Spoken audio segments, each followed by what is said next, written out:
folks. I was going to put together a video of me actually playing a game, but that's not going to happen until I get my workspace back and cleared. So I thought I would quickly show you what I've been up to during isolation period, which I kind of thought we'd have loads of time and I'll be doing bugger all, but it turns out they're expecting me to do work. Ah well, right. So there was a campaign book from Warlord Games called Stalingrad coming out in April. That's been pushed back now, so I was going to try and get as much as possible of a Russian winter force together to potentially fight that with good old Roy, who I think has already got quite a lot of Russians and Germans together, but I wanted my own little guys. So I went out and bought an absolute shed load of stuff, and I'm in the process of painting it and sticking it together and whatnot. So it's a big project. I am an awful one for starting stuff and never finishing it, so I just wanted to talk you through the methodology of how I'm going about managing it. It's probably nothing new to a lot of you guys. Maybe you might get an idea that for yourselves. Maybe you might give me an idea of how to manage a bit better. I'm guessing tidy your workspace would probably be an obvious one. It's a bit of a pigsty, but there you go. So my process is based on Kanban from work. I'm a bit of a nerd, so I'm going to talk you through that. So I suppose this is the chaos end. I've all my crap pushed up here, and then starting from the start, then the first stage is there's all my unbuilt stuff and a little section called the unbuilt. Once that's built, it moves on to the built section. Then once I've built it, I can base them, let them dry, then prime it. Then now this is actually, once they're primed, we can actually begin painting them. So this is what I'm currently working on at the minute. I'm not a particularly talented painter, but neither am I that bothered, so I pretty much use the dip technique. So there's blocking things in, so I've still got the gunmetal and bases to do. These fellas here have actually been painted, so he's finished. So these guys here, I'm going to dip them.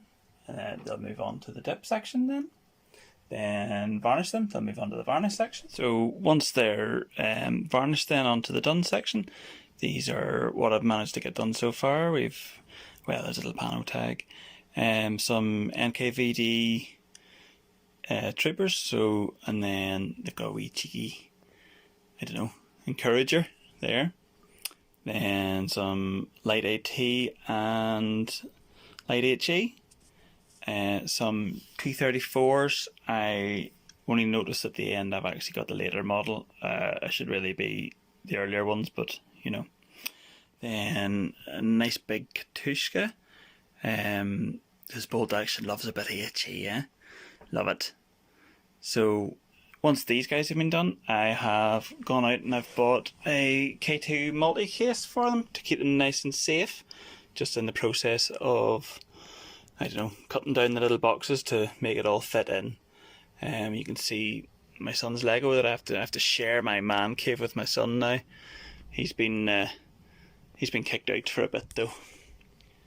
Probably one of the crucial bits that I always seem to forget is keeping a note of what you're doing.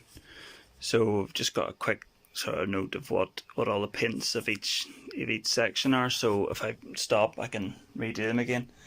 And you can see I've kind of got my paints sort of thrown all over. I am kind of technically using a wet palette at the moment, but mostly just to put my paints out onto, because I haven't got a clue really. So there you go. So there you have it. Nothing particularly revolutionary, but that's what I've been up to. I've enough here for probably another 2 odd weeks. Then I don't know what I'll move on to. There was a wee Infinity model sneaking in there, so I'm hopefully going to try and get on to a wee bit more Infinity, doing a bit of Pano at the minute. Probably spend a bit more time on those guys. But the rationale behind this approach is that depending on how I feel, I can stick stuff together, or I can paint them, I can prime them. I can do. There's a lot of different stuff at each stage, and no one's got an overwhelming amount of stuff. So the problem with doing stuff this much is that if I built them all, I would never paint any of them. So I group them up, so there can only be a certain amount at each stage. So it never at any time, are you going to run out of things to do? You're going to have to move it to stop building stuff, so that you can paint stuff and move it on, or you can base stuff so you can move it on to get primed. That's basically it. So thank you very much, and be safe. Cheerio.